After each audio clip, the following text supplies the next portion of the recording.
Welcome back to Do This, Not That. And today I'm in celebration mode, not because I'm celebrating anything, but we're going to talk about the impact of celebrating stuff, the impact of holidays, but more importantly, the impact of unofficial holidays. Now, some of you already have tuned this out. They're like, who cares? I don't care about National Wear a Sock Day. I sell accounting software. That's not important to me. Or you don't need to tell me how to do marketing around Mother's Day or something like that. But here's the thing, we are living in a world of all this AI garbage, all this generic content garbage. And what we see from the data from the last 6 months is that celebrating anything, whether you're a business marketer or a consumer marketer, has a massive, massive impact on all of your performance because all we want to do is see something different, interact with something that is positive and upbeat. So I'm really excited to take you through how unofficial holidays can have a massive impact on your marketing, whether you are a business marketer or a consumer marketer. So first, let's break it down. There's really three buckets of holidays and days that matter. The first bucket we're not going to talk about. If you need my help telling you that you should do marketing around Christmas and Mother's Day and Labor Day, we got issues. Okay. So that ain't going to be what we talk about. But then there's two other buckets. Let's first talk about what I call the more boring bucket, but it does really, really well, again, for both business and consumer marketers. And that is anniversary based marketing, anniversary based marketing. So when you have people in your database that have bought a product from you or that have signed up for your newsletter, sending them anniversary related email messages does incredibly well. Here's an example for you. If you send somebody a 1 year anniversary for their newsletter subscription, it's been a year since you signed up. Here's a special piece of content for you just for your 1 year anniversary of being a subscriber to our newsletter. Annual newsletter subscription anniversary emails have a 35% higher average open rate and a 30% average click through rate than just regular emails. And what you want to do is not just acknowledge that it's their 1 year anniversary, but give them some sort of special content and do that every year. Creating these moments in your marketing allows you to have more stuff to say that gives you that boost in performance. And then also it's related to when they became a customer, whether they just bought a pair of socks from you, right? Or they just signed up with your SaaS product. Customer anniversary emails make people feel seen. They make people feel not forgotten. And every year you send them out, the average open rate increase for these types of emails is over 25%, especially when you provide a special thank you and a special piece of content to them. Now, the other, what I would put in the boring category before we get to the unofficial holiday category, are birthday emails. And some of you business marketers, like, I'm not sending out birthday email. Nobody wants a birthday email from, their engineering equipment company that they buy from, but they do. They do. On our birthday, we love people acknowledging us. We love saying, who's calling me, who's texting me. You like to get angry at people who are not calling you and texting you, which is, by the way, the best. All we really care about is seeing who forgot us. But putting that aside, when you send people their birthday email, special piece of content, an animated GIF, whatever it is, okay, on the consumer side, we see average email open rates over 30% higher for birthday emails. And on the business side, yeah, you business marketers, stop being so boring and so stuffy. It increases open rates by about 20%. You have the data. By the way, bonus tip, which almost nobody does, but it does so well. Half birthday emails do great. I know it's ridiculous to celebrate somebody's half birthday, but that's the world that we're in. It's generic, it's boring. How do you stand out? You stand out by doing stuff that's a little bit different, that's upbeat, that's not just driving everybody nuts and stressing them out. Half birthday emails. Nobody's getting a half birthday email. So when they get it, they probably didn't even realize it was their half birthday. Okay. And believe it or not, it lifts open rates well over 20% when you send somebody a half birthday email because they're not expecting it. And you give them a cool piece of content, or maybe you give them 50% off something creative.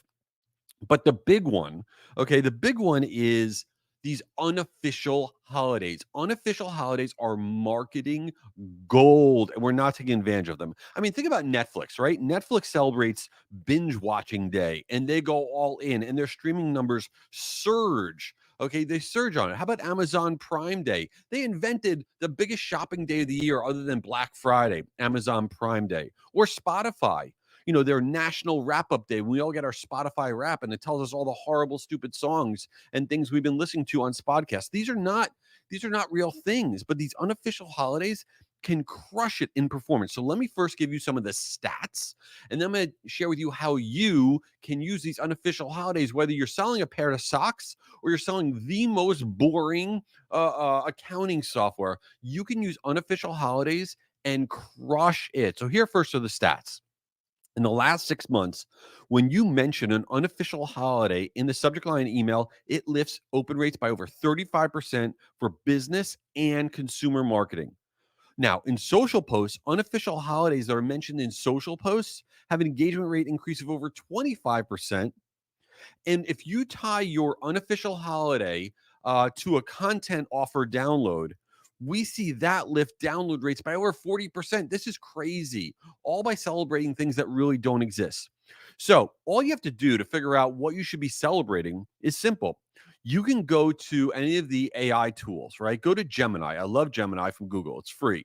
You go to gemini.google.com. That's it. And you put in the search bar, what are marketing holidays for blah, blah, blah, whatever industry you're in? What are marketing holidays for? And here's an example, the accounting industry. So when I put that in, it brings up things like all these days that already exist: National Close the Books Day, National Payroll Week, National Small Business Month, National Tax Freedom Day, National Bookkeepers Week, International Fraud Awareness Week, right? And you could do this for any category. So let's say you go to gemini.google.com, which I don't get paid by them. I just think it's really cool and it's free, right? And you put in, what are marketing holidays for companies who sell marketing agency services? Let's say you're a small marketing agency. And then it spits back at you National Social Media Day, National Marketing Day, National Creativity Day, National Write a Business Plan Day. Okay. Now, you can build campaigns around all of these, right? It doesn't mean that, like, oh my God, we're stopping our company and this is all we're celebrating. No, but you can tie your content to it. It gets people excited. It gets people to open it, and we see it in the data. Now, it's easy if you're a consumer marketer, right? And you want to be silly. That's a no brainer. There's a million of these unofficial holidays. Now, let's say in general, whether you're a business or a consumer marketer, you wanted to have some fun and be creative, and you didn't just want to celebrate things like, National Data Privacy Day, because that's a little boring. You can celebrate things like, National Pun Day, which is in July. You could do a pun in your subject line or whatever, or National Selfie Day. Any business or consumer marketer can absolutely do that. Do that with your staff and your team and have them share socially. It's National Selfie Day. We're going to share pictures of our team, right? National Emoji Day, which is in July 17th. National Tell a Joke Day, National Wear Your Flannel Day. I mean, there's so many of them. So you can go to gemini.google.com and ask it to see a list of all the unofficial holidays. But if you're not thinking about this, which you probably aren't, you're missing out on all these marketing events that take you out of that generic, boring, horrible world that it's just wallpaper. All right. So before we get to Since You Didn't Ask, which is the ridiculous portion of this podcast, I had to share with you that this podcast is exclusively presented by Marigold. I love Marigold. Why are you not using them? You should be using them. They're my email sending platform. I send out billions of emails with them. They're incredible. They have incredible customer service. They're just great. They have a new piece of content called the 7 Tips to Reduce Spam Complaints. I'm telling you, you need to download this thing. It is free. And it has a piece in there that literally tells you the actionable tips that you need to do that you can change things immediately. All you have to do to get this content is go to jschwedelson.com/marigold. That's my full name, jschwedelson.com/marigold. And you can get access to the 7 tips to reduce spam complaints and check out Marigold. All right, let's get into Since You Didn't Ask. Oh my God. So I'm going to get in so much trouble for sharing this. My wife's going to be like, oh no, why'd you do that? So me and my wife in our neighborhood, we go on walks all the time. That's what we do. We love going on walks. We just go for walks. This past weekend, we're on a walk, and all of a sudden, my wife goes, "Oh no!" And a bird pooped on my wife's leg as we were walking. This was this was epic.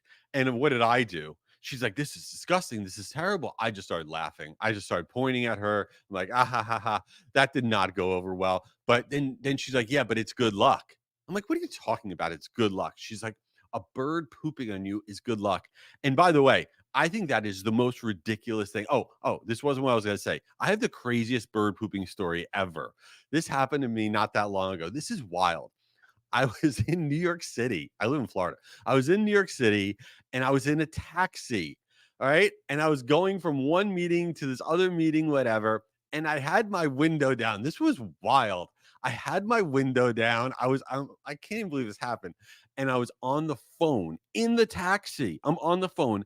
And I don't know how, but somehow a bird pooped and it went into the taxi and it hit me right like below my chin while I was in the taxi on the phone. I was on the phone with somebody I was doing work with. I go, "Oh my God, I think I just got pooped on inside of a taxi." I'm like, "How does that actually happen?" Oh, it was such a, I couldn't believe it. I mean, what is that? So yeah, they say that's good luck, but I can't stand these things that they say are good luck that are just completely ridiculous, and I'm just not on board with it. Like they say, blowing out all the birthday candles in one shot is good luck. First of all, it's disgusting. We need to stop people blowing out the birthday candles on the cake that everybody's going to eat. It's gross. Like it is. It's like, okay, here's this beautiful cake, and now this person is going to go and blow it all out, and then we're all supposed to eat the cake. That's gross. Okay, that's bad luck for everybody that's in there that wants a piece of cake. So don't do that anymore. Stop that. You know what else somebody said to me? They said, "Do you know what's really good luck?" I was like, "What?" Because we were playing like some basketball outside. They go, "If you if you spit on somebody while you're playing a sport with them, it brings that person good luck." I was like, "What? Is that true? If you spit on me?" And I was like, I don't know if this person is just telling me this because they think I'm an idiot and they're gonna spit on me and then I'm not gonna do anything. I don't know. Is that true? I don't know. All this good luck stuff with stuff that's ridiculous has got to stop. I don't know what I'm talking about. Anyway, thanks for checking this out. And by the way, if you're interested, if you go to jschwedelson.com, we're booking up our podcast stuff for the rest of the year in terms of if anybody wants me on their podcast or something like that, or any ways to partner. So if you check out jschwedelson.com, there's a lot of info there. And really appreciate you checking out this podcast and celebrate something. Come on.